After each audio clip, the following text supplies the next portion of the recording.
السلام عليكم ورحمة الله وبركاته. إن الحمد لله نحمده ونستعينه ونستغفره ونعوذ بالله من شرور أنفسنا ومن سيئات أعمالنا.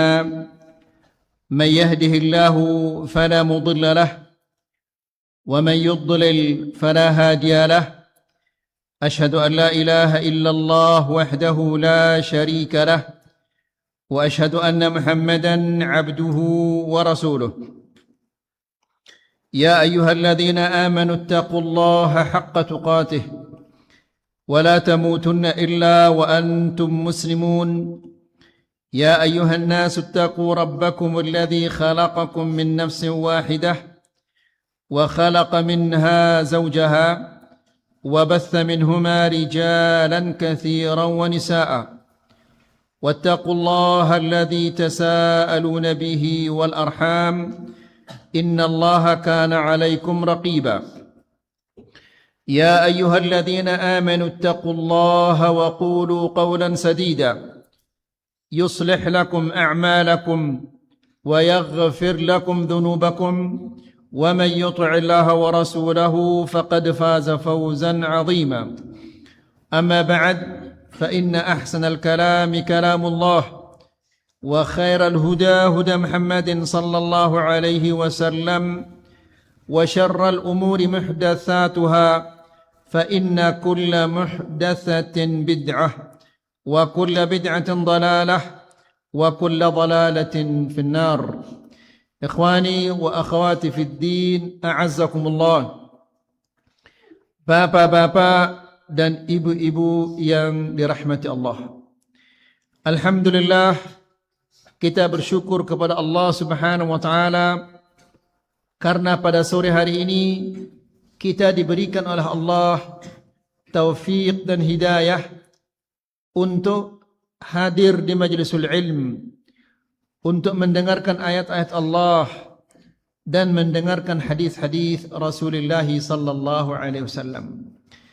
Bapak-bapak dan ibu-ibu yang dirahmati Allah, ingatlah baik-baik dan jangan sampai lupa bahwa seorang muslim apabila dia masih senang, masih mau mendengarkan ayat-ayat Allah dan hadis-hadis Rasulullah sallallahu alaihi wasallam, maka itu adalah tanda-tanda kebaikannya. Namun apabila ia sudah tidak senang lagi mendengarkan ayat-ayat Allah, tidak senang lagi mendengarkan hadis-hadis Rasulullah sallallahu alaihi wasallam, maka itu adalah tanda kejelekannya di dunia dan di akhirat. Dan itu akan berawal dari rasa malas untuk datang ke pengajian. Padahal di pengajian itu kita diperdengarkan ayat-ayat Allah, diperdengarkan hadis-hadis Rasulullah sallallahu alaihi wasallam. Maka jika dia mulai bermalas-malasan, maka itu adalah awal dari kehancurannya.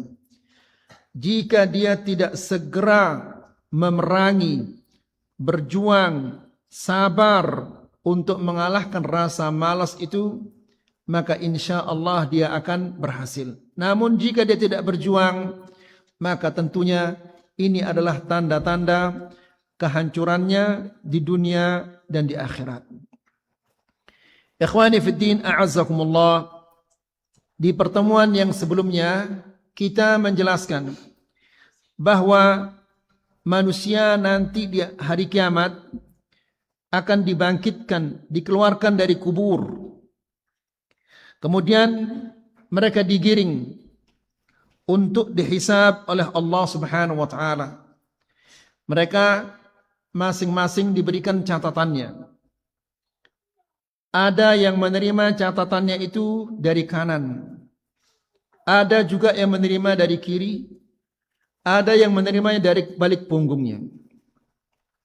Jika dia menerima catatan itu dari kanan, maka ini adalah tanda-tanda bahwa dia menjadi penghuni surga.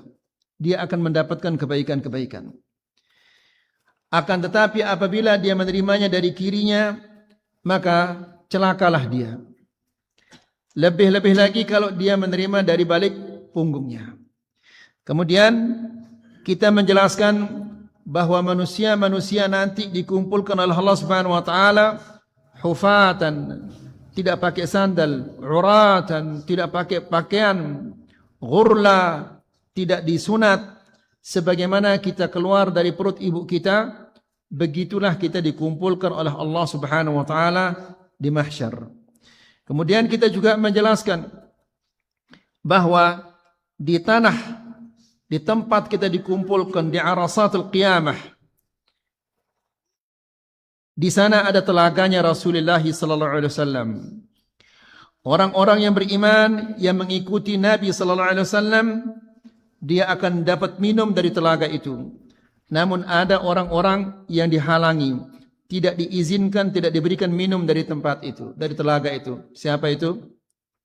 Yang tidak boleh minum? Siapa?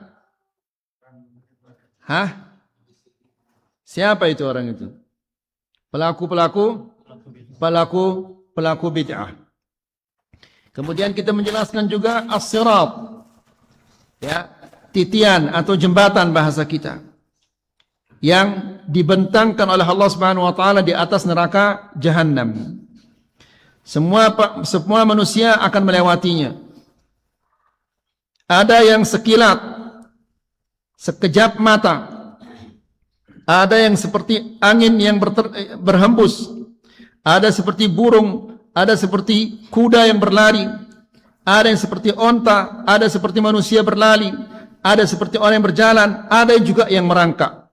Semua itu tergantung daripada keimanan seseorang. Sirat ini lebih tajam daripada pedang, lebih halus daripada sehelai rambut. Jadi bagaimana kita akan bisa jalan?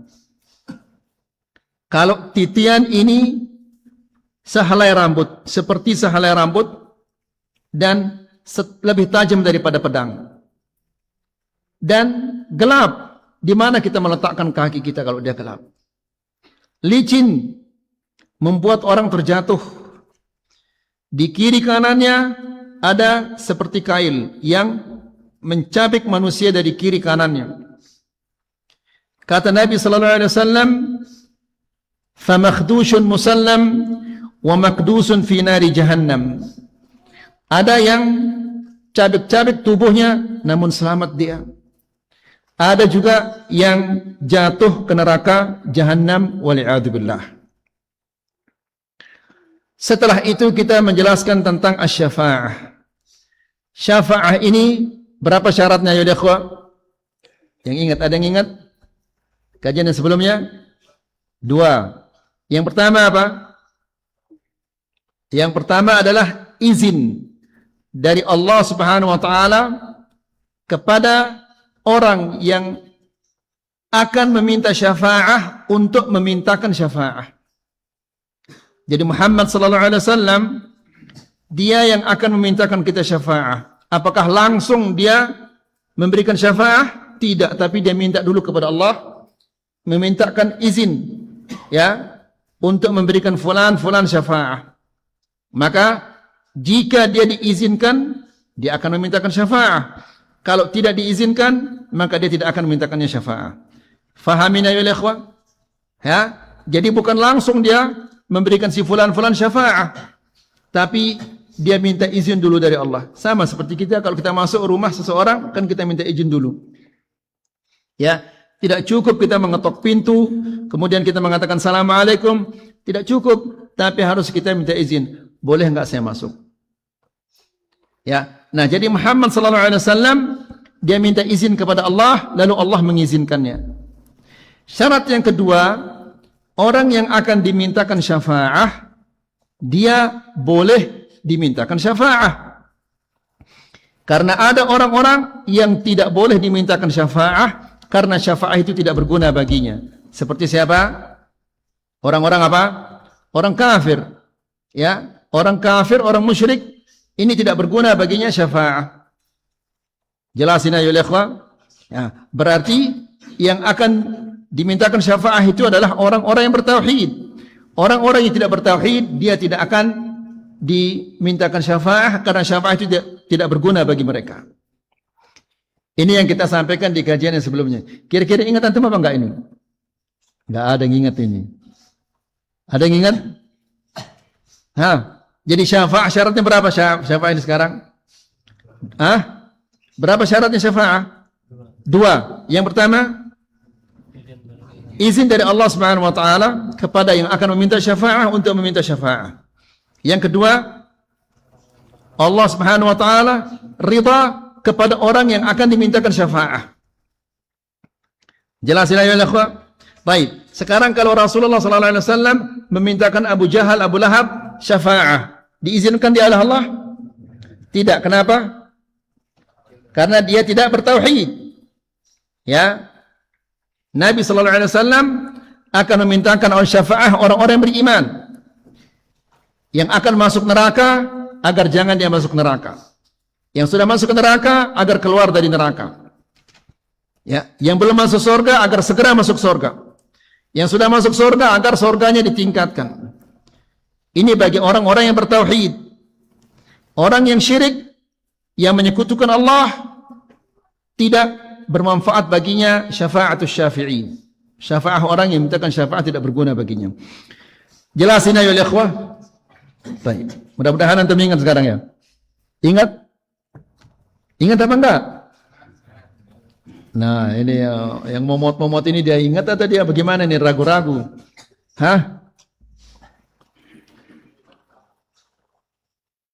Baik. Mudah-mudahan antum ingat. Kita lanjutkan sekarang. Fa idza qila laka ma jazaa'ul mu'minin wa ma jazaa'ul kafirin wal munafiqin yaumil qiyamah. Apabila dikatakan kepadamu, apa balasan orang-orang yang beriman dan orang-orang kafir dan orang-orang munafik di hari kiamat? Apa balasan mereka? Apakah mereka ini akan dibalas oleh Allah Subhanahu wa taala atau tidak? Karena dulu ayo ikhwah, ada keyakinan orang dulu bahwa Allah Subhanahu wa taala tidak membangkitkan manusia. Yang saleh tidak dibangkitkan, yang kafir juga tidak dibangkitkan, dua-duanya tidak dibangkitkan. Yang beriman tidak dibangkitkan, yang kafir juga tidak dibangkitkan. Adil kira-kira itu? Adil apa enggak itu? Kalau dua-duanya tidak dibangkitkan, ini tidak adil. Kenapa? Karena orang yang beriman dia sabar di dunia, tidak bermaksiat kepada Allah. Maksiat itu nikmat. Ya, mereka sabar tidak bermaksiat kepada Allah. Mereka sabar melakukan ketaatan-ketaatan. Sementara orang kafir, ya, mereka melakukan semau-maunya, sesuka hatinya. Mereka bermaksiat kepada Allah, tidak melakukan ketaatan-ketaatan. Nah, kalau dua-duanya tidak dibangkitkan, tidak dihisab oleh Allah Subhanahu wa taala, maka ini tidak adil. Maka harus ada hari pembalasan di mana orang yang beriman dibalas, orang yang kafir dibalas, orang munafik juga dibalas. Ini adalah keadilan. Ya, makanya sebagaimana kita katakan di kajian sebelumnya, nanti akan ada mizan. Mizan itu artinya apa? Timbangan, ditimbang. Ya, semua kita ditimbang dan kita akan mendapatkan balasan sesuai dengan hasil dari timbangan itu. Kalau pahala kita lebih berat daripada dosa-dosa kita, maka Allah Subhanahu wa taala berfirman, "Faman thaqulat mawazinuhu fahuwa fi 'ishatir radiyah." Siapa-siapa yang pahalanya lebih berat daripada dosanya, maka dia akan berada di tempat yang dia sukai. Wa amma man khaffat mawazinuhu, dan barang siapa yang pahalanya lebih ringan daripada dosanya, dosanya lebih berat. Terus apa? Fa ummuhu hawiyah, dia akan dilempar oleh Allah Subhanahu wa taala ke neraka yang namanya hawiyah. Na'udzubillah. Ya, ini balasan-balasan dari Allah Subhanahu wa taala kepada orang yang beriman dan orang-orang yang tidak beriman. Faqul jazaa'ul mu'minin al-jannah bi fadlillahi wa bi rahmatih. Katakanlah orang yang beriman balasan mereka adalah surga. Perhatikan sekarang, surga bi fadlillah wa rahmatih, karena kemurahan Allah dan rahmatnya. Tidak ada seseorang di antara kita yang bisa masuk surga dengan amal ibadahnya. Tidak ada. Bahkan Nabi sallallahu alaihi wasallam ditanya, "Wala anta ya Rasulullah?" Rasulullah mengatakan, "Wala ana." Saya pun tidak bisa masuk surga karena amal ibadah saya. Illa an yataghammadanillahu birahmatih. Kecuali kalau Allah Subhanahu wa taala meliputi aku ke dalam rahmatnya. Jadi semua manusia kalau dia masuk surga itu karena kemurahan dan rahmat Allah. Tidak ada kita ini bisa masuk surga dengan amal ibadah kita. Coba pikirkan baik-baik. Yang menggerakkan hati kita untuk beribadah siapa? Allah. Kemudian yang memberi kekuatan bagi fisik kita untuk beribadah siapa? Lalu apa dari kita? Apa dari kita? Tidak ada. Hati kita yang menggerakkannya Allah. Badan kita yang menggerakkannya juga Allah. Ketika kita salat, adakah di antara kita ini yang 100% khusyuk di dalam salatnya? Tidak ada. Lalu kira-kira pantas enggak kita masuk surga ini? Ya, pantas kita masuk surga? Hah? Tidak pantas. Kenapa? Hati kita menggerakkannya Allah. Badan kita juga digerakkan oleh Allah. Ya. Kemudian ibadah kita kacau. Ya. Mungkin banyak di antara bapak-bapak atau ibu-ibu begitu Allahu Akbar langsung ke kebun, ke sawah pikirannya. Ya. Kira-kira Allah Subhanahu wa taala akan senang dengan ibadah-ibadah seperti ini. Jangankan kita ya ikhwan, kalau kita mau beli bawang putih, masa yang kita gompas yang kita pilih? Pasti yang kita cari yang bagaimana? Yang berisi, yang bagus. Kalau yang kosong, yang isinya angin atau apa nih? Yang kempes, kita kembalikan, kita tidak mau terima.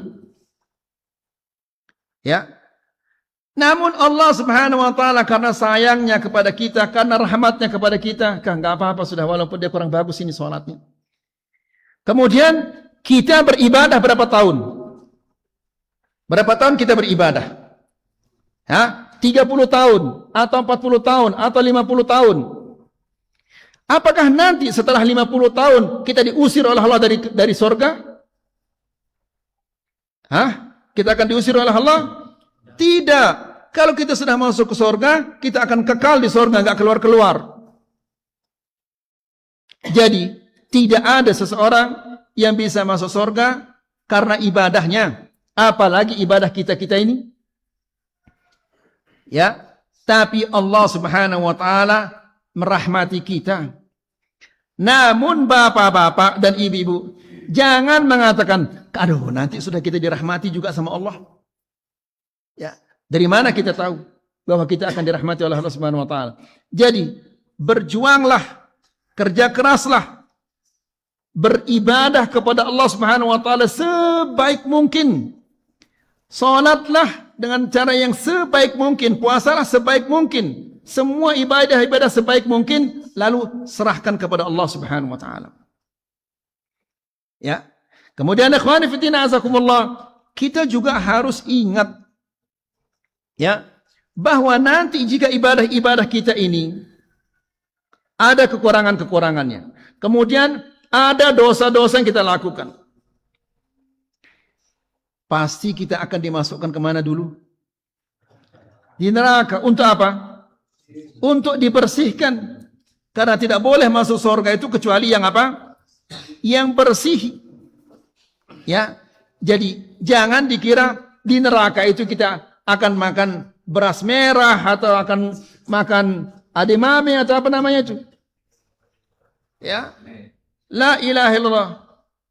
Jadi, ikhwani fiddin azakumullah, kita masuk surga karena rahmat Allah subhanahu wa ta'ala.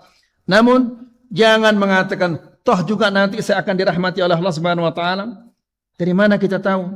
Jangan-jangan dulu dimasukkan dia dulu ke neraka. Siapa yang tahan neraka itu? Ya, la haula la quwwata illa billah. Baik. Jadi jazaa'ul mu'minin al-jannah. Balasannya orang beriman itu adalah surga. Tapi kita masuk surga dengan apa? Rahmat Allah, ya. Bukan karena amal ibadah kita. Kita beribadah siang dan malam supaya kita dirahmati oleh Allah. Wa dalil qauluhu ta'ala.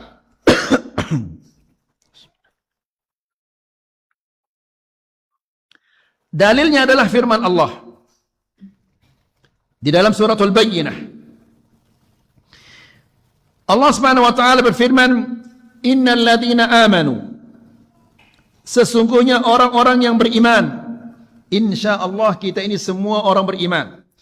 Beriman kepada Allah, beriman kepada malaikatnya, beriman kepada kitab-kitabnya, beriman kepada rasulnya, ya. Dan rukun iman semuanya kita beriman. Namun dengarkan berikutnya, wa amilus salihat, dan melakukan amal-amal saleh. Kalau iman tadi rukun iman yang 6 itu semua itu di dalam hati. Wa amilus salihat, dan melakukan amal-amal saleh. Apa amal-amal saleh ini? Salat, puasa, zakat, haji, baca Quran, zikir, semua itu amal saleh. Ya. Jadi, sifatnya orang-orang yang beriman itu, mereka melakukan amal-amal saleh. Allah berfirman, Innal ladzina amanu wa amilus salihat, dan melakukan amal-amal saleh.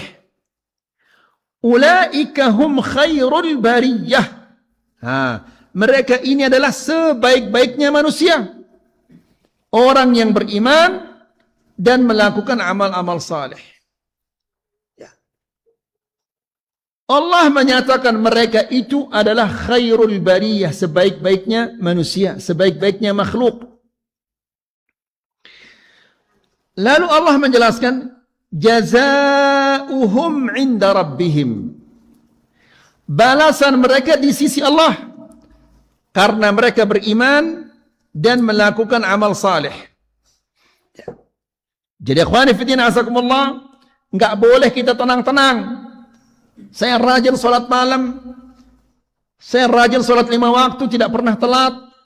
Saya rajin puasa, saya rajin begini, saya rajin begini. Ya. Jangan kita merasa tenang-tenang. Tapi hendaklah kita senantiasa takut jangan-jangan Allah Subhanahu wa taala tidak menerima amal ibadah kita. Karena siapa di antara kita yang menjamin bahwa ibadahnya itu sempurna? Tidak ada yang bisa menjamin bahwa ibadahnya itu sempurna. Maka ikhwani fiddin azakumullah, hendaklah kita senantiasa berdoa agar Allah Subhanahu wa taala menerima amal ibadah kita. Jangan sampai ditolak oleh Allah Subhanahu wa taala. Karena ikhwani fiddin azakumullah, lihat contoh yang sederhana.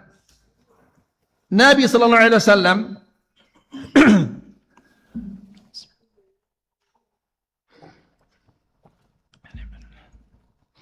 Nabi sallallahu alaihi wasallam dalam sebuah hadis dia mengatakan, la a'lamanna aqwaman min ummati, aku pasti akan mengenal salah seorang dari umatku, dari umat Nabi sallallahu alaihi wasallam, ya'tuna bihasanatin amthala jibali tihamah. Mereka datang pada hari kiamat membawa gunung-gunung pahala, bukan sekarung 2 karung. Pahala yang dia bawa bergunung-gunung. Tapi ketika dikoreksi, diperiksa oleh Allah Subhanahu wa taala, fayaj'aluha Allahu haba'an manthura. Allah menjadikan pahala-pahalanya begitu banyak itu seperti debu yang diterbangkan angin, tidak ada nilainya sama sekali. Lalu Nabi sallallahu alaihi wasallam mengatakan, "Ama innahum ikhwanukum." Mereka itu saudara-saudara kalian. Wa ya'khuduna minal laili kama ta'khudun. Dan mereka rajin salat malam sebagaimana kalian rajin salat malam.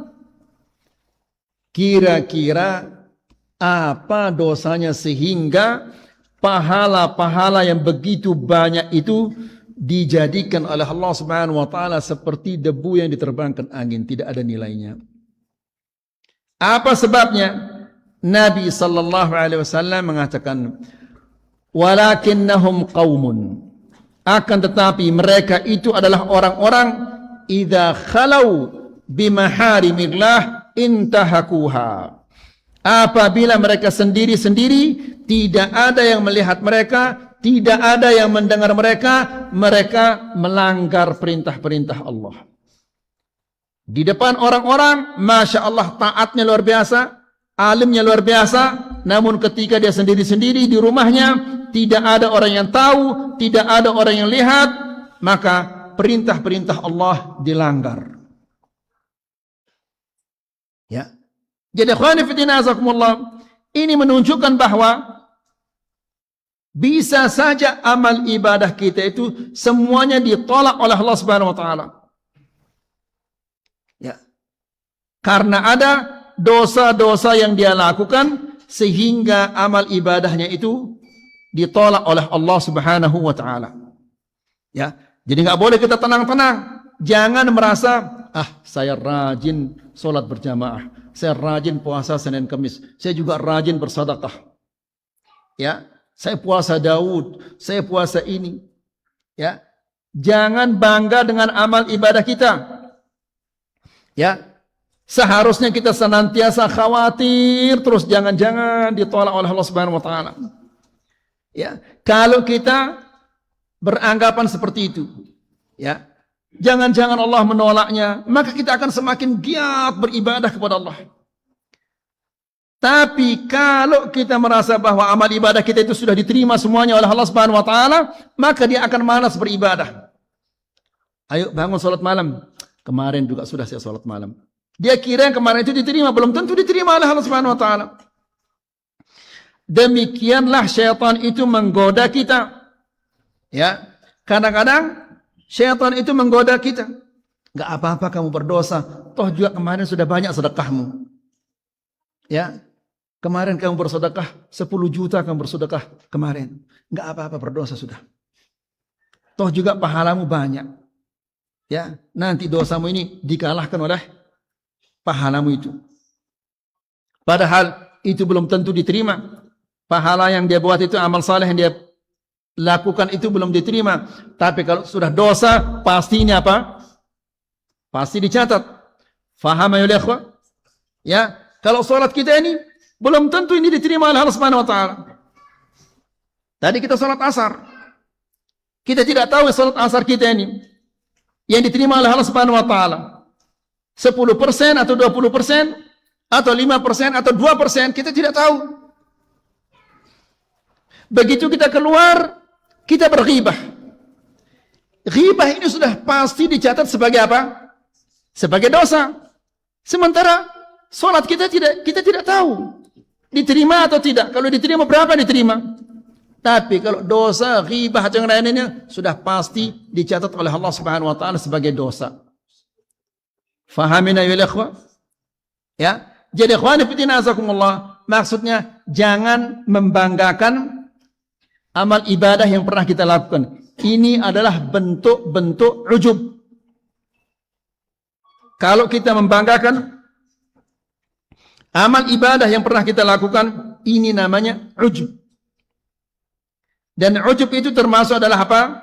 Syirik yang kecil, yang menghapus amal ibadah seseorang. Jelas ya ikhwah? Ya. Kemudian ulaika hum khairul bariyah. Orang yang beriman dan melakukan amal saleh, Allah Subhanahu wa taala menyatakan mereka itu khairul bariyah, sebaik-baiknya manusia. Jazaohum 'inda rabbihim. balasan mereka di sisi Allah, jannatu adnin tajri min tahtiha al-anhar. Ya, surga Aden, tempat tinggal. Ya, jannat, surga-surga, taman-taman, tajri min tahtiha al-anhar, yang mengalir di bawahnya sungai-sungai. Orang-orang dari Aimal, dari Mataram, dari Lombok Tengah datang ke Sembalun karena keindahan yang ada di Sembalun. Sembalun ini tidak ada apa-apanya jika dibandingkan dengan surga. Ya, tidak ada bandingannya. Ikhwani fiddin azakumullah, Nabi sallallahu alaihi wasallam mengatakan wadah pecut. Di sini dulu pakai pecut, orang pakai becak dulu. Ada pecut. Kalau tempat pecutnya itu apa namanya? Sarungnya itu apa Rano? Hah? Kalau pedang, kalau tombak itu kan ada sarungnya. Apa namanya? Berangka. Kalau pecut, ya, berangka juga namanya. Berangkat pecut. Nah, jadi Rasulullah SAW mengatakan tempat pecut seseorang di surga itu lebih baik daripada dunia dan isinya. Itu tempat pecutnya saja lebih baik daripada dunia dan isinya. Bukan lebih baik daripada Sembalun, tapi lebih baik daripada dunia isinya. Ya, di dunia, di negara-negara yang lain banyak yang lebih bagus daripada Sembalun. Nah, Allah Subhanahu wa taala menjelaskan mereka akan dibalas oleh Allah Subhanahu wa taala dengan surga yang mengalir di bawahnya sungai-sungai. Tidak bisa kita bayangkan bagaimana indahnya. Ya, ikhwani fiddin azakumullah, Nabi sallallahu alaihi wasallam mengatakan seandainya salah satu bidadari yang ada di surga menoleh ke dunia, niscaya semua penduduk dunia ini akan terfitnah. Ngumbe keindahan itu. Bagaimana cantiknya itu? Satu bidadari kalau dia menoleh ke dunia, maka semua isi dunia ini akan terfitnah. Ya, yang laki-laki maupun yang perempuan, semuanya akan terfitnah. Ya, ikhwani fiddin azakumullah, Rasulullah sallallahu alaihi wasallam menjelaskan penduduk surga dia punya istana. Di istananya itu ada 40 ruangan. Di setiap ruangan ada 40 kamar. Di setiap kamar ada bidadari. Kengumbe bagaimana indahnya itu. Ya, demikian indahnya balasan yang Allah Subhanahu wa taala persiapkan untuk orang-orang yang saleh itu. Kita lanjutkan. Tajri min tahtiha al-anhar. Mengalir di bawahnya sungai-sungai. Di ayat yang lain Allah Subhanahu wa taala menjelaskan sungai di surga itu ada sungai air. Ada sungai madu, ada sungai khamr, ya, ada juga sungai susu. Bagaimana kita bisa bayangkan itu? Dan itu apabila kita masuk surga, kita akan menikmati semua itu. Ya, akan menikmati semua kenikmatan-kenikmatan yang Allah Subhanahu wa taala telah siapkan untuknya. Ya, ada yang langsung menikmatinya, tapi ada yang menunggu dulu. Mungkin dosanya terlalu banyak, sehingga dia dibersihkan dulu. Dibersihkan di mana? Dibersihkan di neraka. Ya, karena kotoran-kotoran dosa ini tidak bisa dia hilang dengan rinso, deterjen, atau sabun, atau yang lain-lainnya. Dosa-dosa ini bisa dibersihkan dengan apa? Dengan api neraka, seperti kotoran-kotoran besi, kotoran-kotoran emas. Bagaimana dihilangkan kotoran emas itu? Campuran-campurannya disepuh, ya, disepuh dengan api. Nasallallahu alaihi wasallam. Ya. Jadi khawani fiddin azakumullah, surga itu tidak boleh masuk ke dalamnya kecuali yang bersih-bersih. Jannatu adnin tajri min tahti al-anhar. Coba sudah dia mana anak itu yang bicara. Jadi khalidina fiha, mereka kekal di dalamnya. Kekal artinya tidak pernah keluar. Padahal dia beribadah hanya 30 tahun. Potong masa kecilnya, balik sampai berapa? 15 tahun. Ya. 30 tahun, 40 tahun dia beribadah, dan ibadahnya 40 tahun itu belum tentu semuanya bagus. Ya. Belum tentu semuanya bagus. Sahabat Nabi, sahabat ini, dia mengatakan, kalau kami salat, kami tidak tahu berapa kami terima dari salat kami ini. Apakah 1/10, 1/9, atau 1/8? Sahabat ini yang mengerti bahasa Arab, yang mengerti bacaan Al-Quran, yang mengerti bacaan-bacaan doa itu. Pahala salatnya 1/10, 1/8, 1/7, 1/6. Kalau kita kira-kira berapa itu? Ya? Berapa kalau kita kira-kira? La ilaha illallah. Ya. Nah, jadi ikhwani fiddina azakumullah, Allah Subhanahu wa taala menjelaskan khalidina fiha abada. Mereka kekal di dalamnya. Tidak ada orang yang susah di dunia. Semakin luwih hartata, semakin susah kita. Ya, semakin banyak, ya semakin banyak susahnya. Coba tanya orang-orang yang banyak hartanya itu. Pasti dia punya penyakit asam lambung, asam urat, kemudian darah tinggi, pasti itu. Ya, apalagi petani-petani, ya susah-susah kanyan. Ya, tomat naik harganya susah, turun juga susah, salah apa ini susah-susah kanyan. BBM naik susah, BBM turun susah. Ya, di sorga tidak ada orang susah, orang senang-senang saja.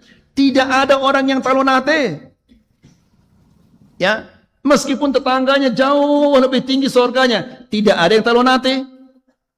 Kenapa? Karena Allah Subhanahu wa taala sudah mencabut semua penyakit-penyakit dada itu. Allah Subhanahu wa taala berfirman, wa naza'na ma fi sudurihim min ghillin. Kami cabut semua penyakit-penyakit yang ada di dadanya. Penyakit iri, penyakit dengki, penyakit benci, semuanya itu dicabut oleh Allah Subhanahu wa taala. Kenapa? Supaya mereka bisa tenang, bisa bahagia, bisa nyaman. Kalau orang talunati enggak pernah nikmat hidupnya. Kita tetangga beli mesin cuci baru, ya sakit tangan. Tetangganya punya sandal baru, ya sakit tangan. Terutama ibu-ibu. Ya, melihat tetangganya pakai gelang baru, Pak, coba lihat. Gelangnya baru, enak itu. Ya. Tetangganya pakai anting baru, Pak, lihat, pakai anting baru dia. Saya dari dulu sampai sekarang gelang saya gelang karet. Ya. Nah, kalau di surga tidak ada orang iri hati, karena iri hati itu membuat orang tidak nyaman hidupnya, sehingga dicabut oleh Allah Subhanahu wa taala. Iri, dengki, benci semua dicabut oleh Allah Subhanahu wa taala agar kita tenang hidup. Tidak ada orang asam urat, asam lambung tidak ada. Ya, karena kalau kita punya penyakit nggak bisa kita tenang. Supaya kita tenang, semua penyakit-penyakit itu disingkirkan oleh Allah. Saya dengar di sini banyak yang yang kencing manis. Jangan oke. Ya, banyak kencing manis. Jemaah tahun ini tidak ada orang kencing manis. Tidak ada orang kencing soalnya di sana. Ya.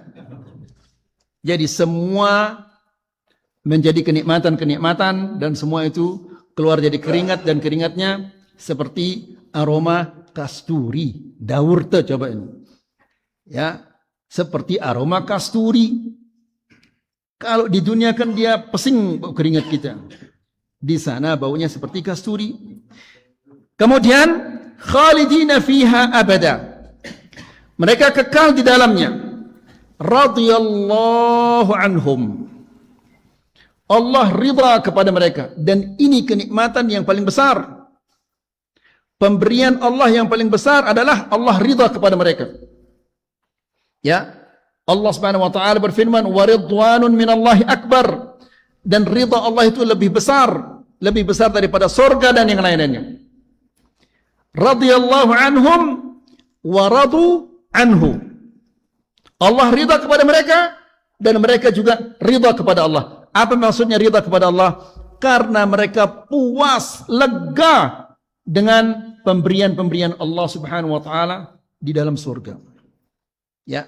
Dan kenikmatan yang paling besar yang Allah berikan kepada mereka, kalau tadi kita mengatakan pemberian Allah yang paling besar, anugerah Allah yang paling besar adalah ridha Allah. Kenikmatan yang paling besar di dalam surga adalah apa?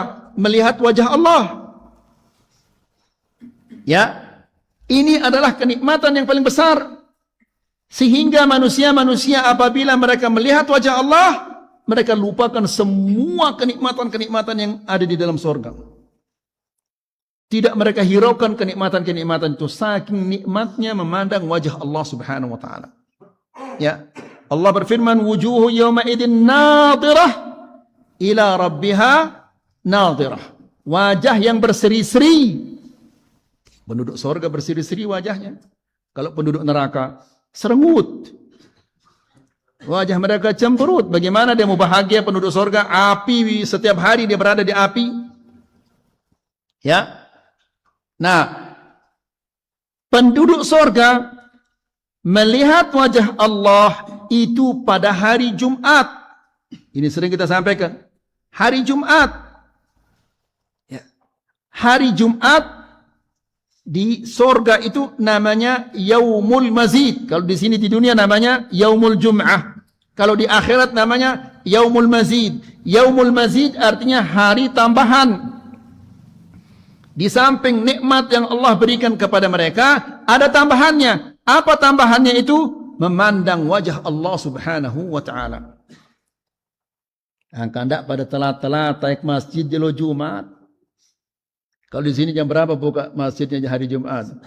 Jam 11. Apa dapatnya itu? Ya, la ilaha illallah. Seharusnya kalau sahabat-sahabat begitu selesai salat subuh, kemudian zikir pagi petang naik ke masjid, ya, baca Quran di masjid atau salat sunnah mutlaqah, enggak ke jam 11. La ilaha illallah. Baik. Radhiyallahu anhum wa radu an. Dzalika, balasan yang demikian itu, ya. Apa balasannya tadi? Di sisi Allah Subhanahu wa taala, Allah menyatakan khairul bariyah. Ya. Kemudian mereka diberikan oleh Allah Subhanahu wa taala surga yang mengalir di bawahnya sungai-sungai. Kemudian mereka kekal di dalamnya. Kemudian Allah Subhanahu wa taala ridha kepada mereka. Allah menjelaskan ini semua akan didapatkan oleh siapa? Liman khasya rabbah, bagi orang-orang yang takut kepada Allah di dunia. Ya. Karena orang yang takut kepada Allah, dia rajin mengerjakan ketaatan-ketaatan. Takut mengerjakan maksiat-maksiat, saking takutnya kepada Allah di dunia. Karena dia takut kepada Allah di dunia, maka Allah amankan dia di akhirat. Manusia di akhirat selapuk pada gen takut. Takut luar biasa takut kita di akhirat. Nah, orang yang takut kepada Allah di dunia, diamankan dia nanti oleh Allah di akhirat. Jelas ini? Ya. Nabi SAW mengatakan, Allah Subhanahu wa taala berfirman,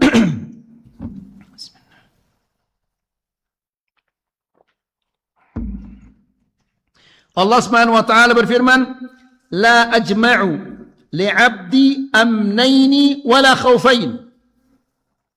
Aku tidak akan gabungkan untuk hambaku dua rasa takut atau dua rasa aman, tidak mungkin. Ya.